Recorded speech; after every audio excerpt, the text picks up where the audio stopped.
Gracias.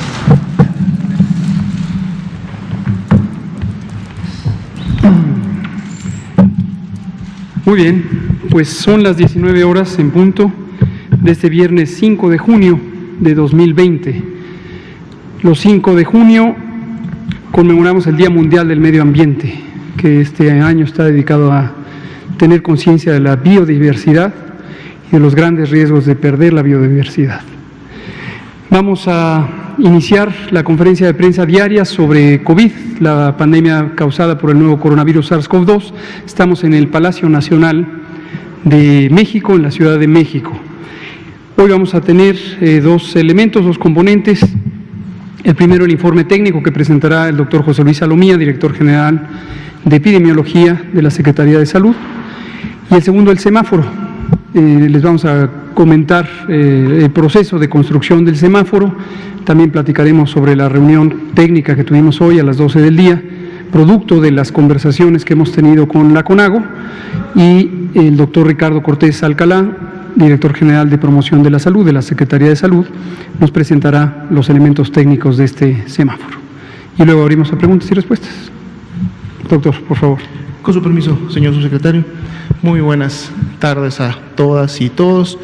Aquí estamos nuevamente, ahora en nuestra conferencia vespertina número 98 y en nuestro quinto día de la nueva normalidad. Recordando siempre que la nueva normalidad significa no que se dejan de hacer las acciones de sana distancia, no que se abre nuevamente en todas las actividades sociales, laborales, educativas, económicas, etcétera, sino que más bien a través de un semáforo de riesgo COVID, ahora estas intervenciones de sana distancia y de todas estas actividades que acabamos de mencionar se pueden llevar a cabo de manera regionalizada, en este caso por entidad federativa. De hecho, el día de hoy se va a dar a conocer en unos momentos más cuál será el mapa de riesgo COVID que va a aplicar a partir de la próxima semana y por el cual se tendrán lógicamente que llevar a cabo algunas acciones y otras no podrán o no deberían de realizarse. Entonces, pasemos por favor a la siguiente diapositiva, donde actualizamos el panorama internacional.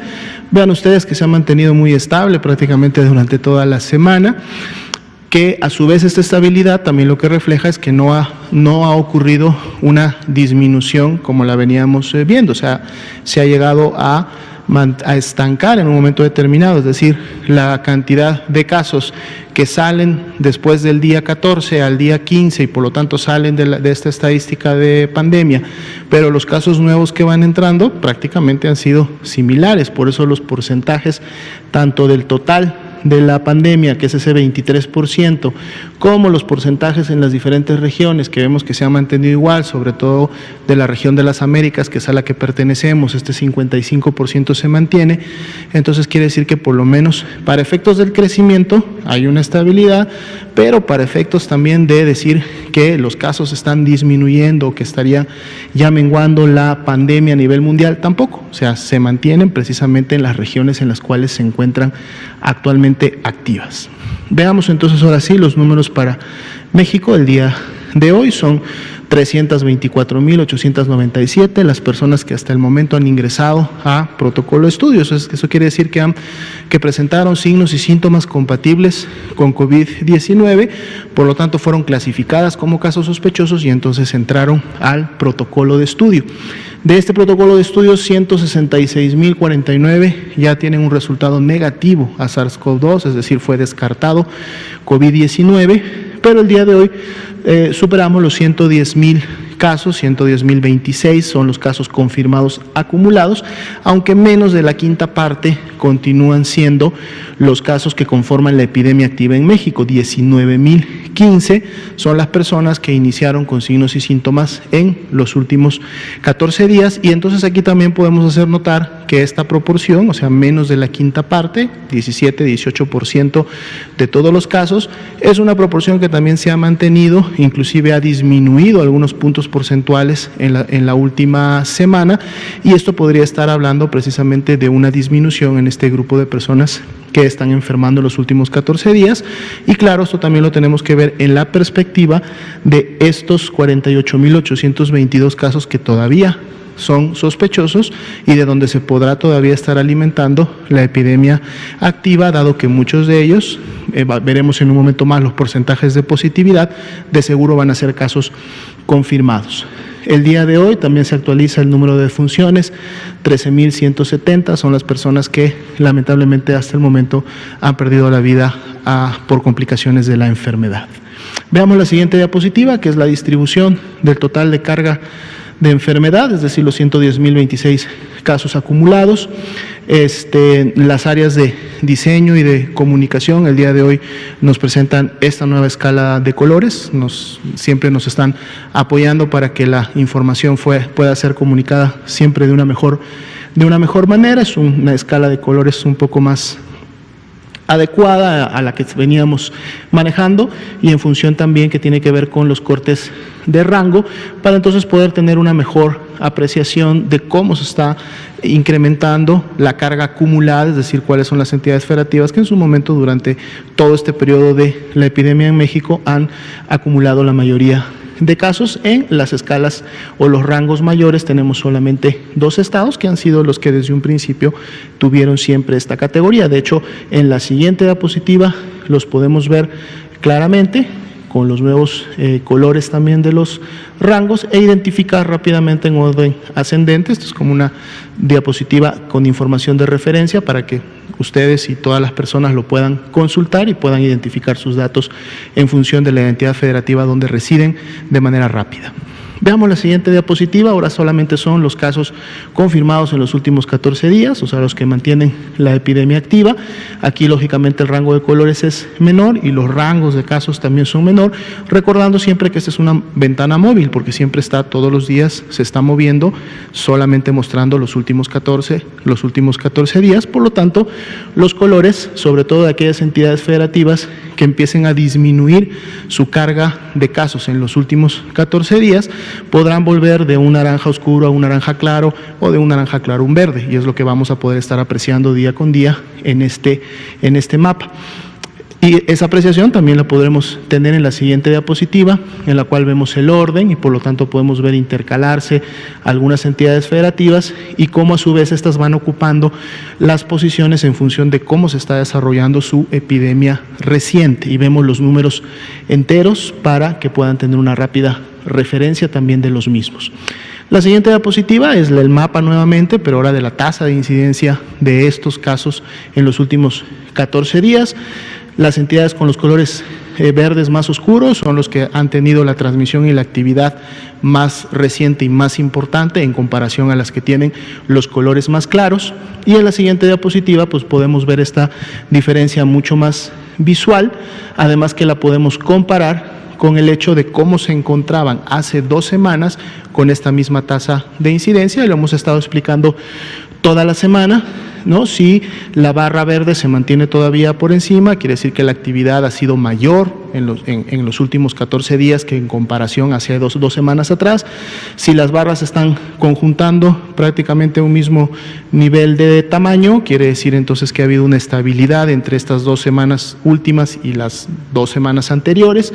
Y al revés, si la barra azul ya es más grande, entonces quiere decir que la transmisión y que por lo tanto la actividad de los últimos 14 días ha disminuido en las últimas 2 semanas en comparación a cómo se encontraban 2 semanas antes, y ustedes pueden ahí notar diferencias importantes en relación a esta comparación.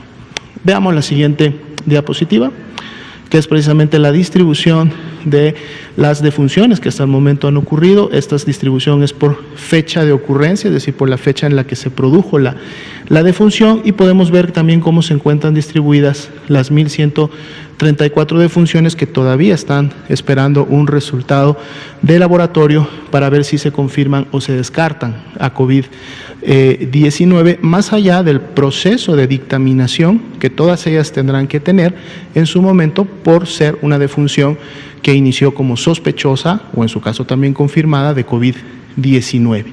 La siguiente diapositiva nos muestra la distribución por entidad federativa. Podemos ver cuáles son las entidades que más defunciones han acumulado hasta el momento, recordando que como estas son números totales, no es una base poblacional. Vamos a encontrar, lógicamente, también que entidades que pueden concentrar mayor cantidad de población, lógicamente también van a estar presentando una cantidad importante de defunciones, y podemos notar en los colores naranjas claros que están en la parte superior de las barras cuáles son las entidades que estaríamos todavía esperando una cantidad importante de defunciones que pueden confirmarse en los siguientes días. Si vemos la siguiente diapositiva, vemos la curva epidémica en color guinda, rojo oscuro. Vemos los casos que ya fueron confirmados, estos 110.026, igual nuevamente en el color naranja claro aquellos que están todavía esperando un resultado de laboratorio y que por lo tanto podrán integrarse a la estadística. Y bueno, siempre vemos una tendencia que se ha mantenido ascendente desde un principio sin presentar todavía ningún tipo de meseta clara, recordando que esta es la sumatoria de todos los casos que se presentan a nivel nacional y no solo de alguna entidad federativa en particular. El día de hoy agregamos una nueva diapositiva que va un poco en el marco de esta que estamos viendo, que es la siguiente. Aquí vamos a ver precisamente esos 48.822 casos que aún son sospechosos, pero ahora los vemos también distribuidos por entidad federativa, para que podamos también estar dándole seguimiento a cuáles son las entidades federativas que por un lado tienen una carga confirmada de casos, que también la vemos en las primeras diapositivas, pero también de manera importante podemos observar aquellas entidades que a lo mejor todavía tienen un número importante de casos sospechosos. Esto puede ser porque en los últimos días se hayan incrementado estos, es decir, que hay la posibilidad de que la transmisión se haya incrementado en la entidad federativa, pero así como veíamos en la lámina anterior que estos casos sospechosos están distribuidos en el tiempo hasta casi 20 días hacia atrás, pues también puede ser entidades federativas que aún no han reportado ese resultado o al menos no lo han cargado todavía en la plataforma y por lo tanto aparecen en este grupo de 48.822. Noten ustedes que hay entidades federativas que incluso tienen menos casos confirmados que casos sospechosos, ¿no? Lo cual quiere decir que de confirmar esos casos sospechosos en base al porcentaje de positividad, podría todavía duplicarse o inclusive ser un poco más la cantidad real de casos confirmados que pueden tener. Entonces es una nueva diapositiva que nos va a permitir también estar viendo este comportamiento para cada una de las entidades federativas. La siguiente diapositiva es ya una de costumbre, que es nuestra carga acumulada de casos confirmados, 110.026, 4.1% el incremento porcentual que tuvimos en relación al día de ayer, que prácticamente es un incremento que hemos visto se ha mantenido así durante la última semana y que ha sido la semana en la que mayores incrementos en las últimas 24 horas hemos tenido de casos confirmados, recordando igual que estos casos no corresponden a personas que iniciaron con síntomas o se enfermaron en las últimas 24 horas, sino que están distribuidos en varios días. Pasemos rápidamente a la ocupación, disponibilidad hospitalaria. 44% es la ocupación general, sigue una buena tasa de notificación, 97%, y lo que nos dice entonces ese porcentaje es que 10.084 camas de IRA general están ocupadas de esas 22.707 que en un momento se encontraban disponibles y listas para atender a estos pacientes. En la siguiente diapositiva podemos ver cómo se distribuye este porcentaje dependiendo sí de la entidad federativa. El día de hoy Ciudad de México vuelve nuevamente a incrementar a un 80% esta ocupación. Hemos visto que en función de la reconversión esto puede bajar, subir, pero siempre manteniendo un balance que permita tener siempre una disponibilidad de estas camas para poder continuar recibiendo a las personas que las necesitan. Estado de México 74, Guerrero 61, Chiapas 58, Baja California 55, pues bueno, son las entidades que están precisamente en este momento con la mayor ocupación todavía. Y si vemos la siguiente diapositiva, que es precisamente la ocupación de camas críticas, prácticamente el porcentaje similar al anterior, y son las mismas entidades federativas prácticamente de esta última semana las que han estado administrando este balance que hay entre las camas que se van desocupando, las que se van necesitando o las que hay que continuar incrementando a través de la reconversión y la expansión para tener siempre disponibilidad. recordando que muchas de estas camas que tienen un ventilador y por lo tanto pueden atender a un paciente crítico, no necesariamente se encuentran dentro de una unidad de terapia intensiva, sino que inclusive en este momento la mayoría son camas reconvertidas que se encuentran en áreas que anteriormente no eran unidades de terapia intensiva, pero que se reconvirtieron como tales para poder dar esta atención. Y en la última diapositiva de este grupo vemos las unidades notificantes. Una unidad más se incrementa el día de hoy en relación a ayer, 793, y así vemos cómo continúa incrementándose la cantidad de unidades COVID que están precisamente destinadas a atender este tipo de pacientes, y esto se da también en función de la necesidad que está habiendo en cada una de las entidades federativas. Veamos un siguiente conjunto de diapositivas. La siguiente, por favor. Bien, aquí vemos, como ya lo habíamos estado realizando en los dos últimos días, desde que empezaron a llevarse a cabo estos ajustes importantes en la notificación y el registro de la mortalidad. El día de hoy, las 625 defunciones que se notificaron o que se cargaron en la plataforma con resultados positivos a SARS-CoV-2, esta es también la distribución que tienen en el tiempo, recordando siempre, y hemos sido muy explícitos, que no son 625 defunciones que hayan ocurrido en las últimas 24 horas, son 625 defunciones que se cargaron al sistema en las últimas 24 horas, pero cuando las vemos por fecha de ocurrencia, que vienen a ser precisamente las que están en color azul, esta es la distribución, o mejor dicho, los días en los que realmente ocurrieron estas lamentables defunciones. Entonces es un poco el gráfico para poder identificar claramente cuál es la ocurrencia real de las mismas.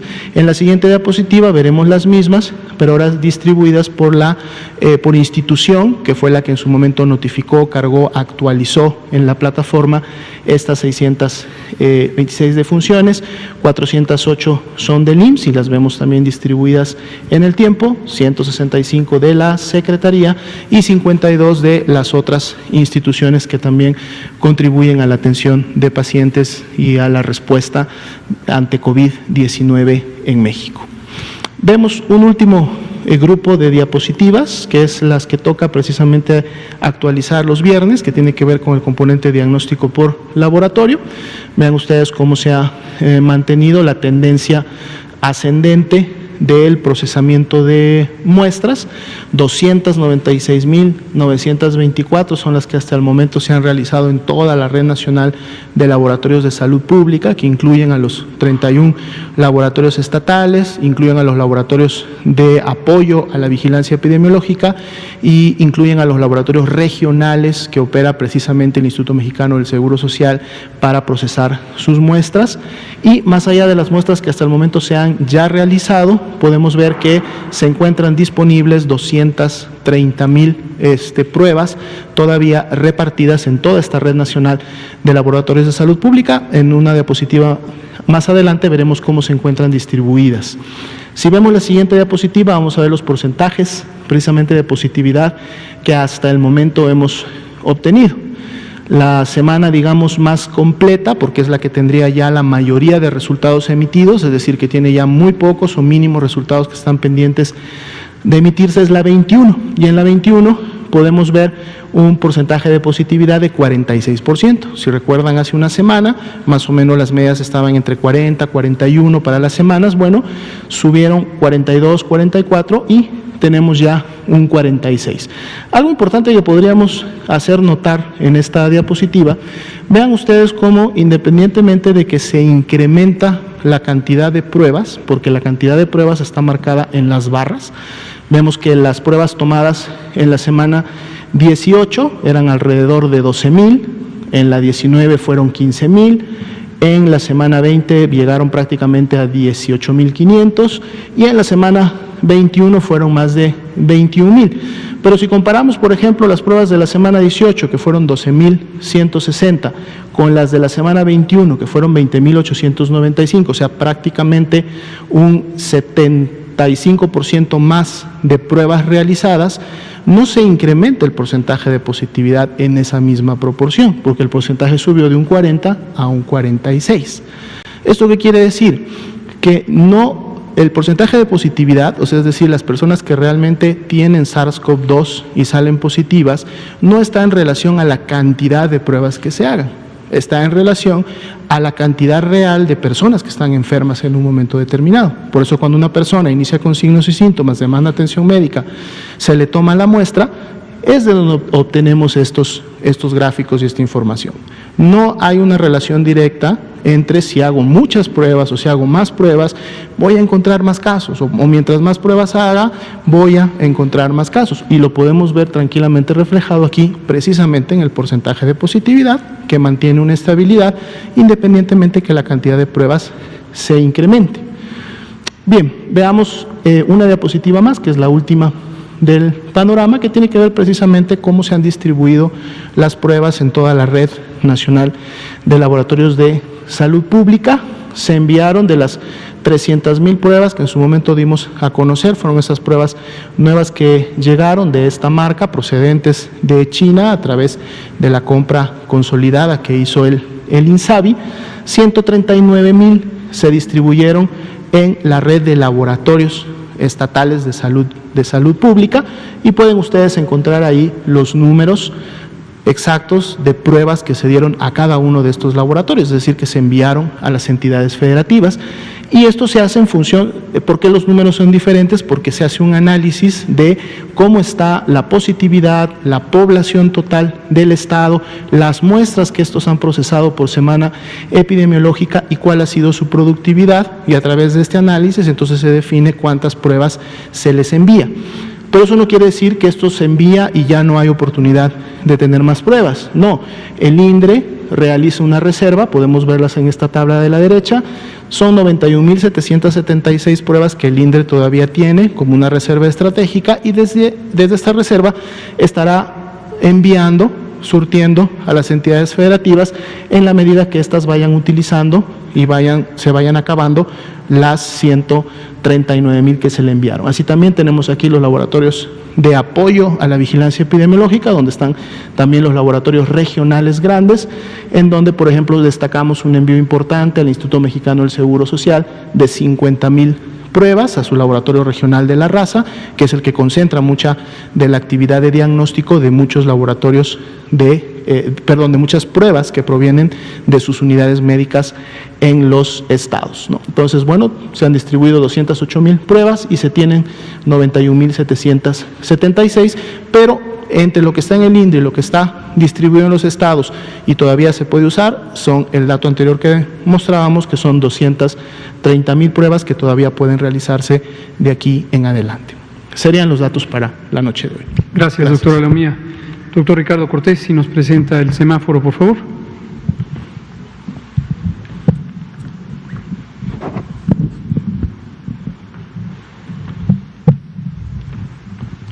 Muchas gracias, doctor López-Gatell. Muy buenas tardes a todas y todos. Buenas tardes a todos en casa. Vamos a hablar de lo que es este semáforo de riesgo epidemiológico COVID. Está compuesto de 4 indicadores nacionales, 2 indicadores de porcentaje o de proporción y 2 indicadores de tendencia. Los 2 indicadores de proporción es el porcentaje de ocupación hospitalaria de la red IRAJ. Esta red que el doctor Alomía todos los días dice qué ocupación hospitalaria hay a nivel nacional, a nivel estatal, que es los hospitales, que todos los días en este sistema de información de la red IRAJ se puede reportar cuántas camas hay desocupadas, cuántas camas hay ocupadas, y se convierte esto en una proporción. El segundo indicador es el de porcentaje de positividad al SARS-CoV-2, es el porcentaje de pruebas que se realizan en la Red Nacional de Laboratorios de Salud Pública, de las cuales salieron algunas positivas, saca una proporción, es la positividad que también presenta el doctor Alomía. Y hay 2 indicadores de tendencia. Estos indicadores de tendencia, bueno, antes de presentarlos, los otros indicadores, creo que es bueno también recordar y agradecer a todas las personas que en los estados trabajan para notificar esta información, pero también en la Dirección General de Epidemiología, en el Instituto de Diagnóstico de Referencia Epidemiológicos, las personas que trabajan con nosotros, en la subsecretaría, informática, los equipos de laboratorio, que es personal valiosísimo para poder tener esta información. Y paso a los indicadores de tendencia, que también hay que agradecer a otras personas, que en este caso son el equipo que dirige o que coordina la doctora Álvarez Builla en el CONACYT, y que son de diferentes grupos científicos de universidades y colegios que nos ayudan a estimar estas tendencias. La tendencia de casos hospitalizados para saber si sube, si está estabilizado o si va de bajada, y la tendencia de síndrome COVID.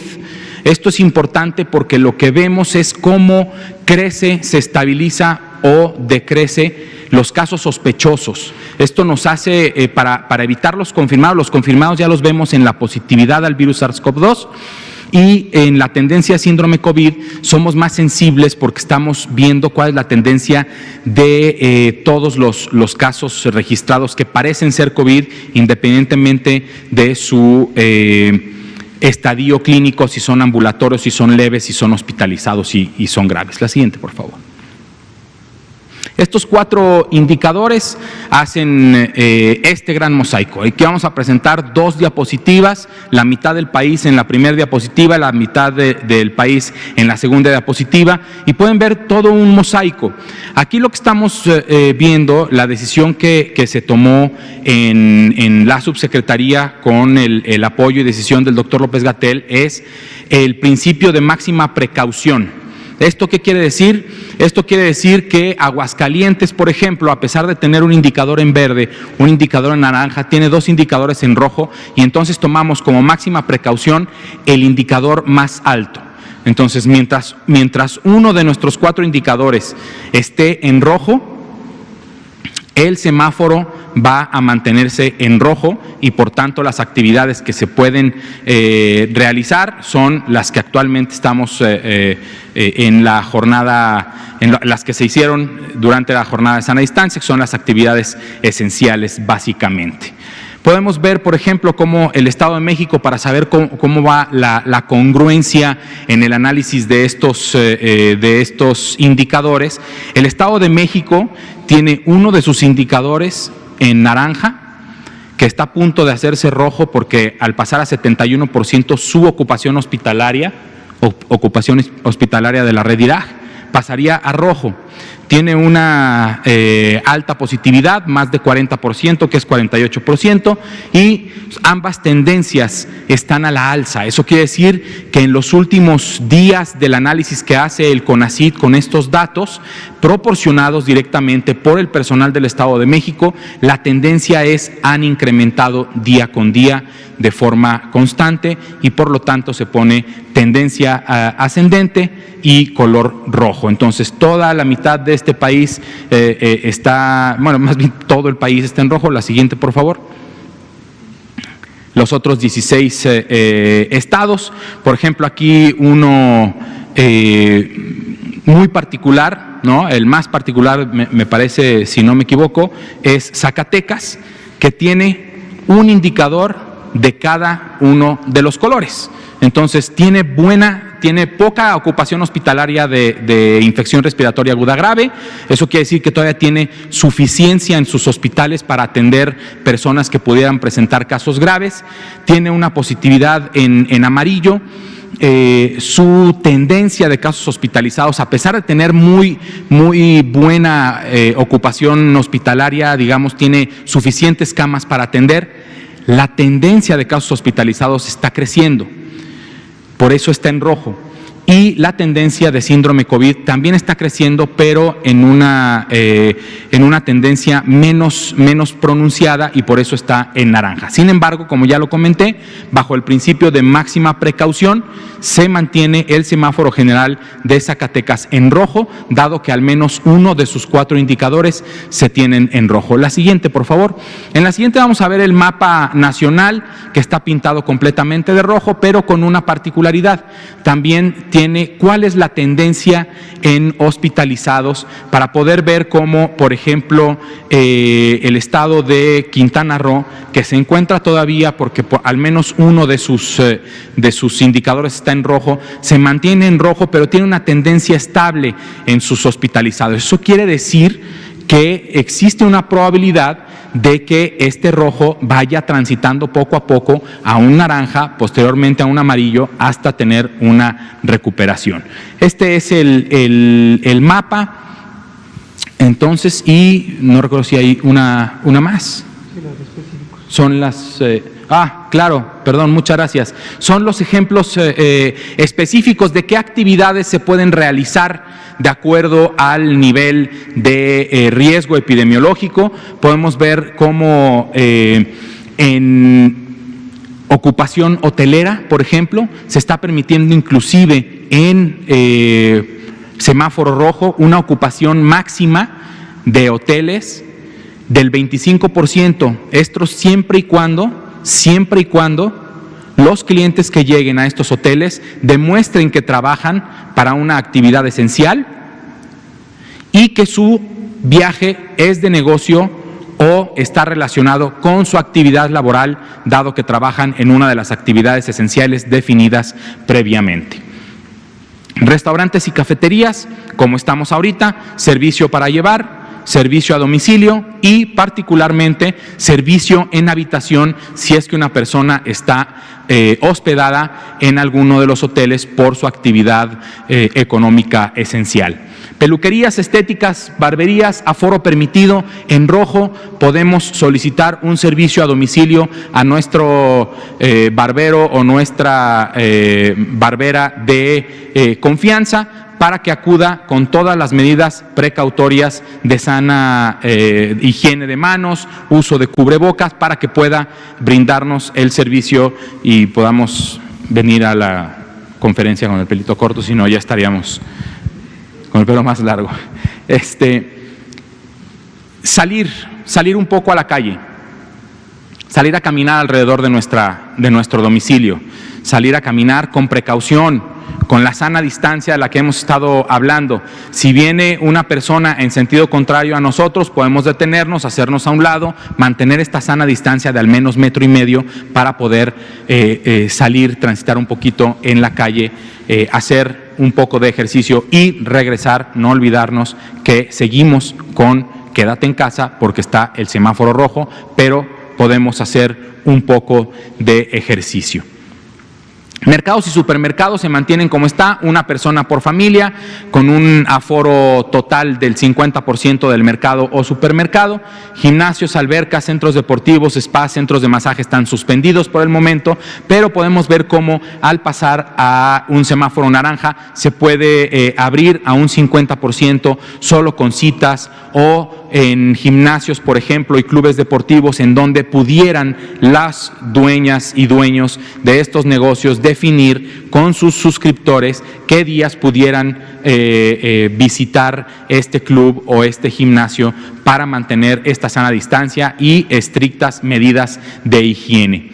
Asimismo, se incrementa el aforo y las actividades de acuerdo a cómo va bajando el riesgo epidemiológico, y al final de cuentas, cuando lleguemos al semáforo verde, las actividades regresarán o transitarán a una nueva normalidad en donde podremos salir a la calle, se reactivarán las actividades escolares, pero con las particularidades de la nueva normalidad, las higienes, las medidas básicas de prevención, higiene frecuente de manos, estornudo de etiqueta, y por favor, si te sientes mal, quédate en casa. La siguiente, por favor.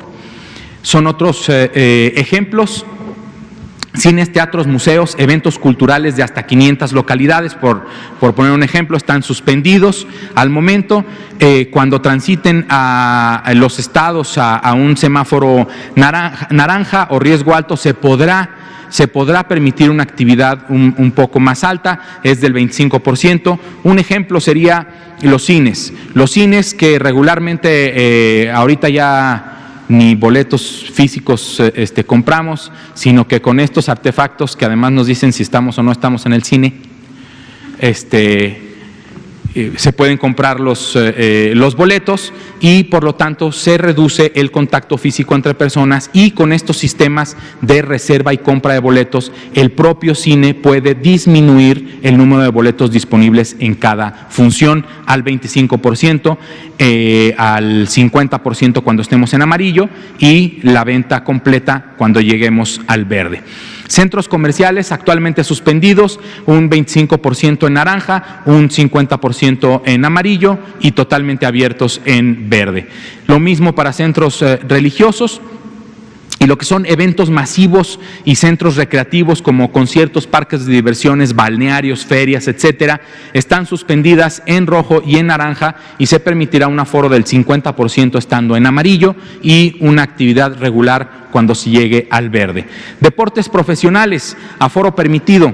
Habrá un aforo permitido hasta que lleguemos al nivel amarillo, que es el riesgo medio.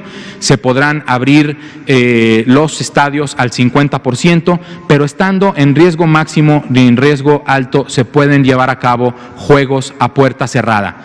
Esto ya lo hemos platicado con las autoridades de deportes profesionales en nuestro país y se están implementando también, se están escribiendo y generando protocolos específicos para salvaguardar la seguridad sanitaria de los profesionales del deporte, los y las profesionales del deporte, los cuerpos técnicos y todas aquellas personas que participan en el desarrollo de deportes profesionales. Muchísimas gracias.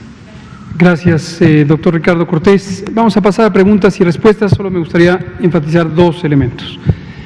El primero, como acaba de mostrar el doctor Cortés, el semáforo general, en donde se establece las actividades que pueden ser reabiertas de acuerdo al color del semáforo y por lo tanto al nivel de riesgo, lo hemos llevado a un nivel mayor de detalle, que es el que ahora estamos presentando. Esto lo hemos comentado con los equipos estatales, las autoridades sanitarias estatales. En particular esta tarde lo hicimos con los distintos secretarias y secretarios de salud y sus equipos que concurrieron a la sesión de videoconferencia. 2 gobernadores también tuvimos el privilegio de que nos acompañaran. Son ejemplos. Aquí estamos poniendo ejemplos del tipo de actividades. En cada entidad federativa es facultad de las autoridades sanitarias identificar las realidades sociales y económicas, el tipo de actividades específicas de cada entidad federativa.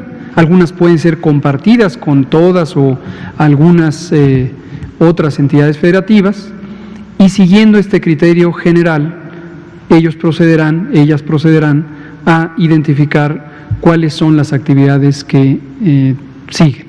¿Por qué digo esto? Para 2 fines. El primero es que la sociedad tenga claro que esto no necesariamente es exactamente como lo van a ver reflejados en la entidad federativa donde viven. Y no debe llamar a preocupación que haya matices, que haya variantes que están establecidas por las autoridades sanitarias estatales. Y lo mismo a nivel general, que no quepa ninguna inquietud respecto a que hubiera una contraposición entre el semáforo federal, que es el único que hay, o las indicaciones estatales. Es parte del mismo esfuerzo que hemos construido conjuntamente con todas las autoridades sanitarias del país, la federal y las 32 estatales. Y lo otro que quiero recordarle a la población, no se esperen, por favor.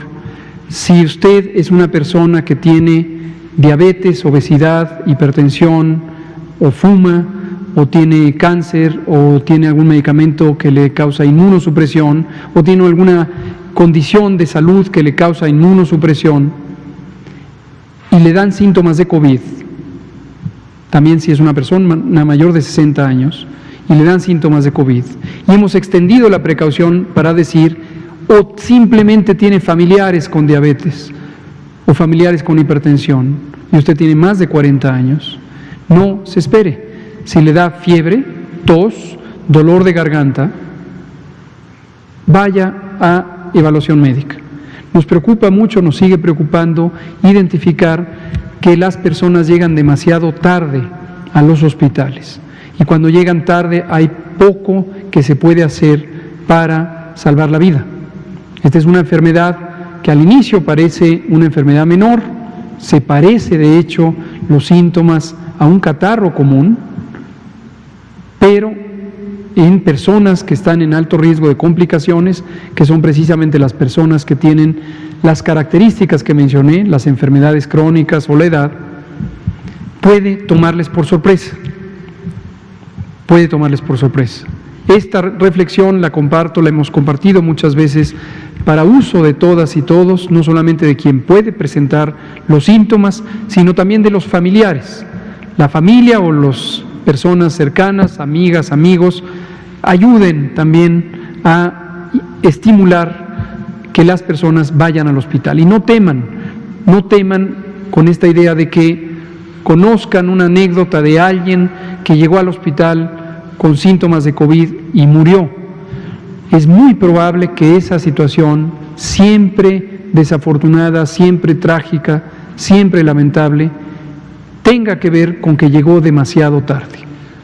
Entonces, por favor, esto me lo han pedido también colegas que están justamente en la experiencia médica, en la experiencia particularmente de los pacientes y las pacientes en estado crítico.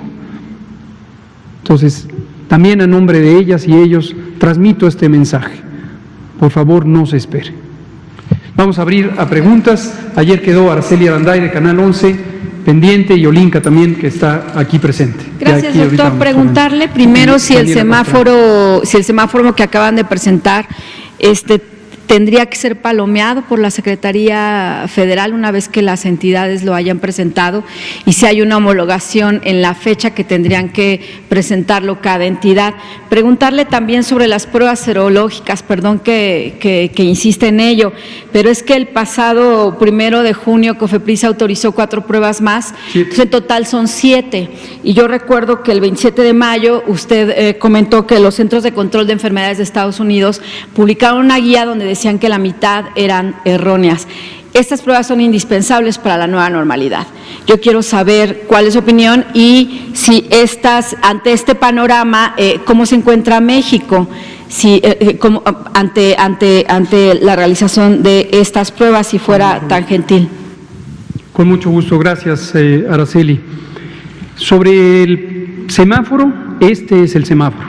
No tiene que ir a ningún otro ejercicio de aprobación.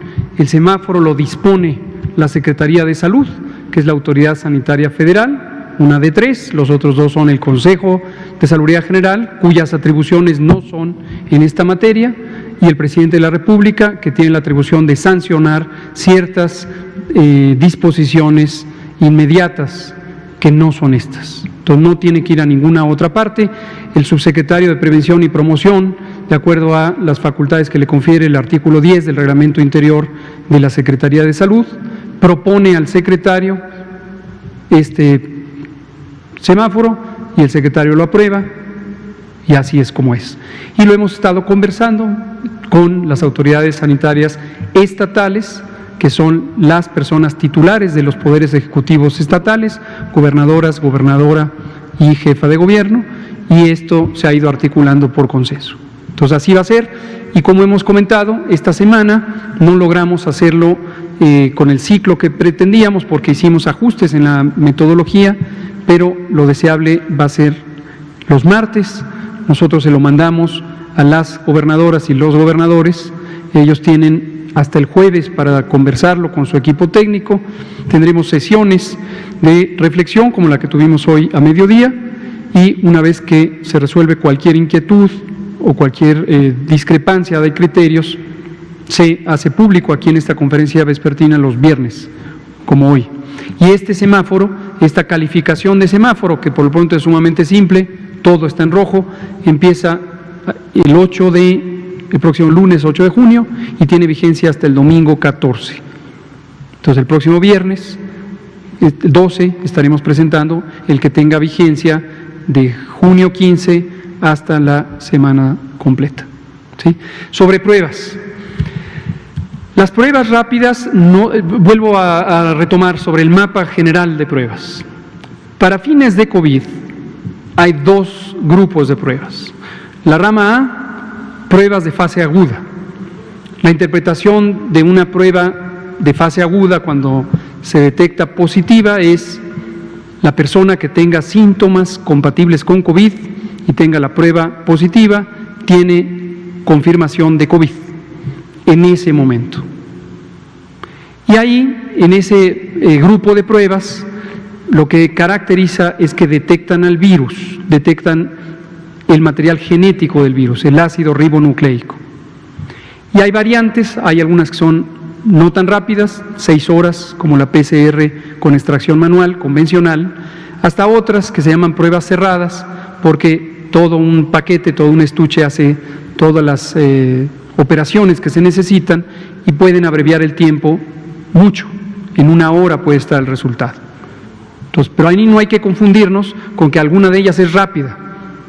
Son las pruebas moleculares, como se llama. Punto y aparte. De este otro lado están las pruebas serológicas. Las pruebas serológicas se llaman serológicas porque utilizan como espécimen suero. Suero es el componente líquido de la sangre, en este caso de los humanos, y ahí lo que se busca son anticuerpos contra el virus. No el virus, no moléculas del virus, no el ácido ribonucleico del virus, sino anticuerpos. Los anticuerpos son proteínas que generan los organismos, en este caso los humanos. En muchas especies se generan anticuerpos, pero en este caso estamos hablando de humanos. Y esos anticuerpos se pueden medir, su concentración en el suero humano se puede medir y se puede detectar con distintas tecnologías. La interpretación general de un resultado positivo en estas pruebas es la persona que resulte positiva tuvo en el pasado, al menos 10 días atrás, pero puede ser 1 mes atrás, puede ser 3 meses atrás, puede ser 6 meses atrás, tuvo infección por el virus SARS-CoV-2. Esa es la interpretación. Ahora, de esta misma rama, pruebas serológicas, hay 2 variantes. Las pruebas que se hacen en un laboratorio, que requieren cierta tecnología, protocolos, personal especializado, y las pruebas rápidas. Un sinónimo de pruebas rápidas es tiras reactivas. ¿Por qué razón? Porque son generalmente un dispositivo de plástico que al interior tiene una tira de un material textil que tiene los componentes necesarios para hacer una reacción química que detecte los anticuerpos en la sangre humana. Y para esa prueba el espécimen es una gota de sangre, que se obtiene generalmente por un pinchazo en el dedo, se depositan 2 o 3 gotas y se hace la reacción y se ve una rayita. De todo este repertorio, las pruebas moleculares son el estándar de oro, son la prueba adecuada para identificar en ese momento que alguien tiene infección por SARS-CoV-2. Las pruebas serológicas, signo de interrogación, todavía están en un gran debate científico y técnico en el mundo entero, porque el conocimiento científico respecto a la velocidad a la que aumentan las concentraciones de anticuerpos en sangre, el tiempo que transcurre desde la infección hasta que aumentan esos anticuerpos en concentraciones detectables, la duración de esos anticuerpos en la sangre o en el suero humano, y más importantemente, si la presencia de ciertas concentraciones de anticuerpos significa o no protección biológica, son motivo todavía de incertidumbre. Todavía no se conoce a ciencia cierta si este es el caso. Entonces, aunque existe la tecnología, existen las pruebas, su interpretación, la interpretación del resultado, todavía está en duda. Voy para allá. Ahora, de estas 2, entre las pruebas que se hacen en el laboratorio, las serológicas, ya dejamos aparte las moleculares, las serológicas, existen ya algunas tecnologías razonablemente útiles en el sentido de que pueden determinar la probabilidad de que una persona realmente tenga la infección o la historia de infección y la probabilidad de que una persona que sale negativa verdaderamente no haya tenido exposición al virus. Y es posible que relativamente pronto estas pruebas sean autorizadas por COFEPRIS y sean recomendadas para su uso durante la nueva normalidad. No hay tal de que son indispensables para la nueva normalidad. No hay tal. Nadie en el mundo que tenga una noción técnica y científica seria ha planteado que son indispensables para la nueva normalidad.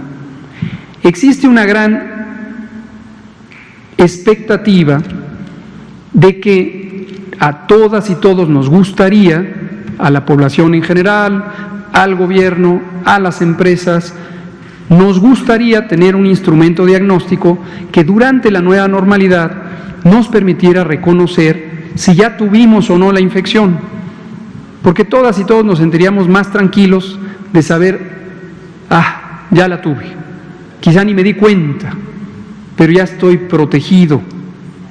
Es natural que exista eso, pero no hay ciencia en esa aspiración. Esta idea se le ha llamado de manera vernácula, de manera aspiracional, se le ha llamado pasaporte sanitario o pasaporte inmunitario, pasaporte inmunológico.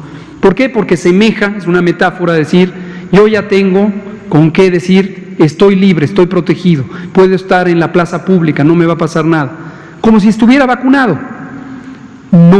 No existe un planteamiento científico creíble, sólido en esta aspiración, por legítima que sea la aspiración. Y vuelvo a lo que he mencionado en otras ocasiones, es frecuente en estos tiempos que se hacen olas informativas y entonces alguien cita al que cita la declaración parcial de alguien que dijo que a lo mejor, pero la tomamos como si fuera una verdad científica. No es la manera de proceder técnicamente. Entonces, ojalá tuviéramos este instrumento diagnóstico, pero no hoy, 5 de junio de 2020, puedo decir con toda tranquilidad y confianza, no es el caso. Ahora, terminando en esto, con las pruebas rápidas. Las pruebas rápidas, ya dijimos, no las caracteriza su velocidad, no algo que sea rápido, le debemos llamar pruebas rápidas. Prueba rápida es el nombre convencional que se le da a las pruebas, a las tiras reactivas que detectan anticuerpos. Y hay una treintena de estas en el mercado global, queriendo entrar a todos los países para ser comercializadas.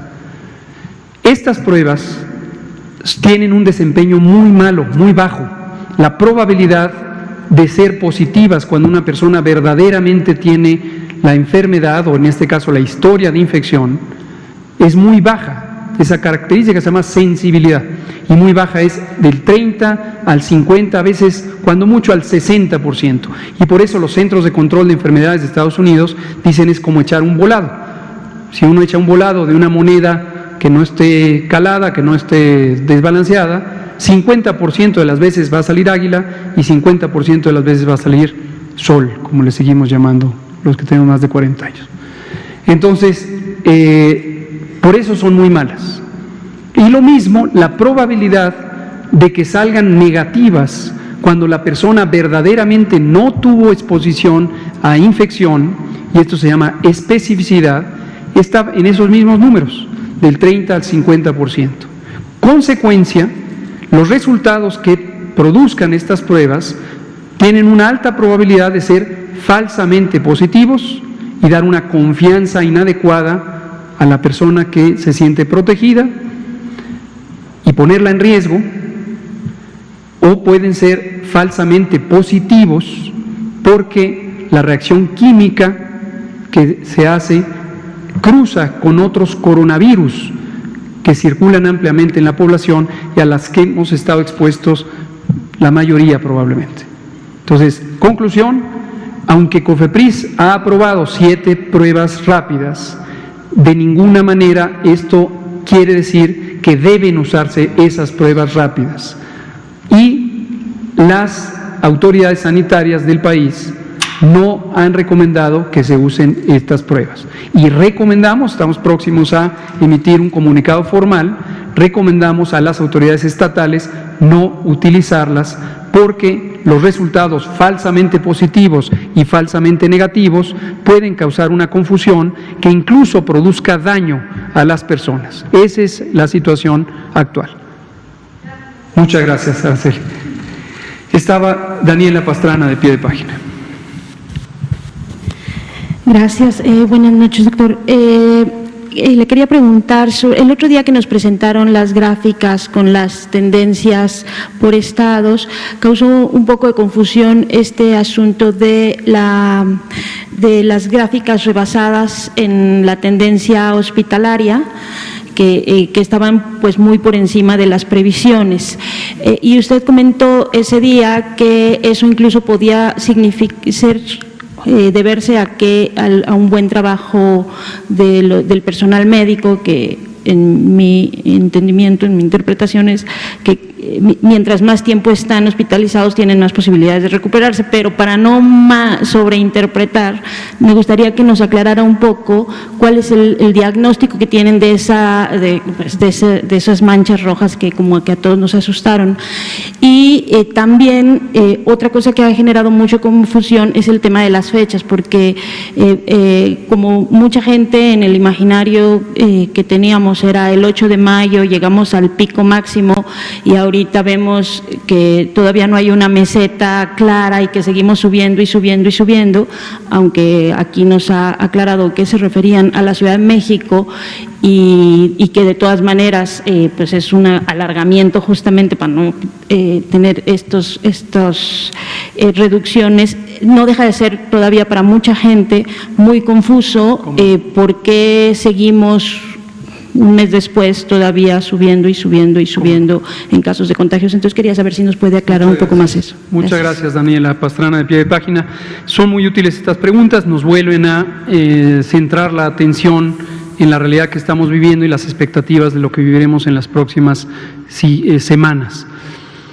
Respecto a lo primero, en las curvas de predicción, que el lunes próximo presentaremos de nueva cuenta, las presentamos generalmente una vez a la semana, identificamos efectivamente varios tipos de curva, son las de casos nuevos existentes, las de hospitalización general, que no representan nuevos casos de hospitalización, sino personas que en ese momento, en ese día, estén hospitalizadas, y lo mismo para la unidad de terapia intensiva. De estas tres curvas, por estado podemos hacer una curva, de hecho la hacemos por estado y usamos la ciudad más representativa. A veces hay estados donde tenemos 3, Acapulco, Chilpancingo, Iguala, por ejemplo.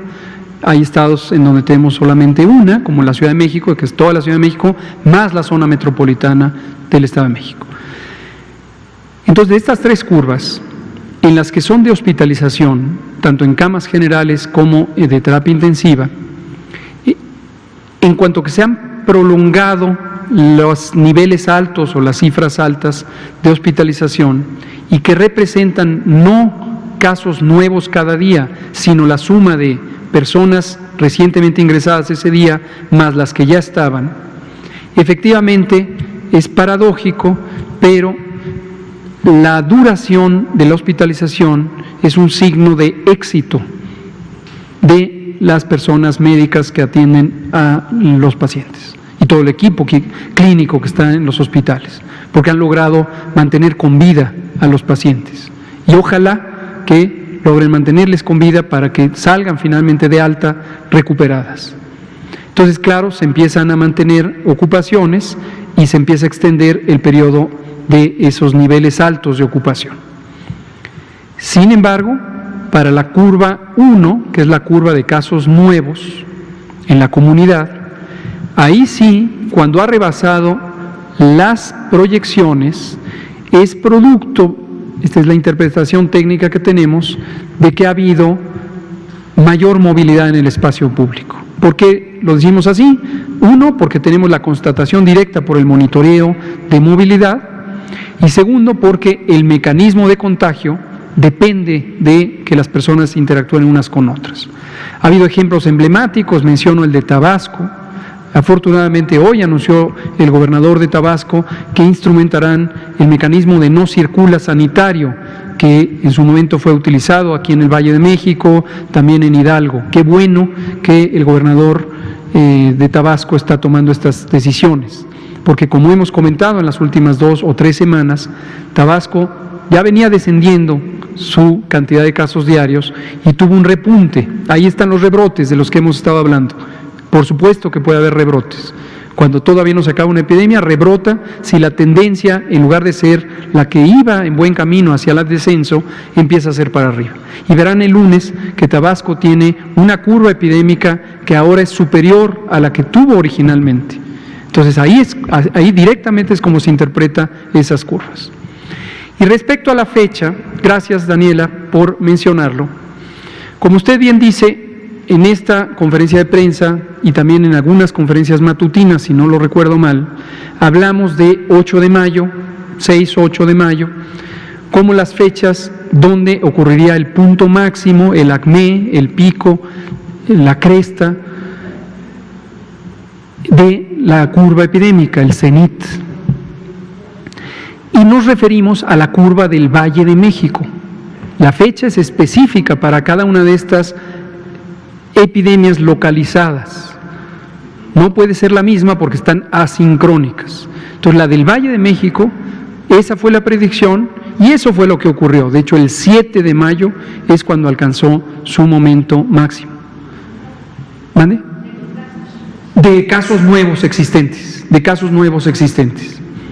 Y están las curvas de hospitalización desfasadas en un promedio de 12 días respecto a los casos nuevos, y la razón biológica o médica es precisamente que entre que una persona empiece hoy con síntomas y la persona tenga complicaciones que le lleven al hospital, en promedio transcurren 5 a 7 días. Y para que la curva de terapia intensiva encuentre su punto máximo, está desfasada entre 15 hasta 20 días, porque depende de la duración de hospitalización en terapia intensiva. Pero los ejemplos que utilizamos del 8 de mayo fueron para el Valle de México. Hay gente que se pregunta, y me parece completamente legítima su inquietud, incluso percibo gente que está con un ánimo de disgusto, cuando dice, ¿y por qué si nos dijeron que se aplanaba la curva, seguimos viendo casos y casos y casos? Porque la epidemia sigue. Como dijimos hace mucho tiempo, hay una gran diferencia entre lo que uno quiere. ¿Qué quiero? Que no haya epidemia. ¿Qué quieren ustedes? Que no haya epidemia. Eso es lo que queremos. Lo segundo es lo que sabemos que va a ocurrir, porque tenemos métodos para saber lo que va a ocurrir, lo sabíamos desde enero. Y lo tercero es lo que se puede modificar, y sería completamente fuera de la realidad que alguien planteara que puede detener la epidemia o evitar la epidemia. Quien tenga esa expectativa, considero que es muy legítima su aspiración, pero que es importante que revise la información, no solo la que se ha proporcionado aquí, la que se proporciona en el resto del mundo. En todos los países del mundo hay esta epidemia. Sería fuera de lugar pensar que en un país se puede detener o evitar. Entonces, lo que se puede hacer es lo que estamos logrando, tener menos casos por día. Ese es el fenómeno de aplanamiento de la curva. No hay contradicción alguna con que seguimos con una epidemia activa que sigue creciendo y creciendo, y como es heterogénea, ocurre en parches, ocurre asincrónica, en el momento en que lleguemos a las ciudades, al conjunto de ciudades que están en la parte media, lo cual hemos dicho por mucho tiempo que eso será en junio, a finales de junio, es posible que la curva nacional empiece a ver ya un declinar. Y al final van a estar Guadalajara y Monterrey, que van a ser las curvas epidémicas más tardías, con salida esperada en octubre de 2020. Muchas gracias, ya no nos dio tiempo, Linca, usted empieza mañana, son las 20:04, aquí terminamos. Muchas gracias. Mañana empezamos con usted, Linca.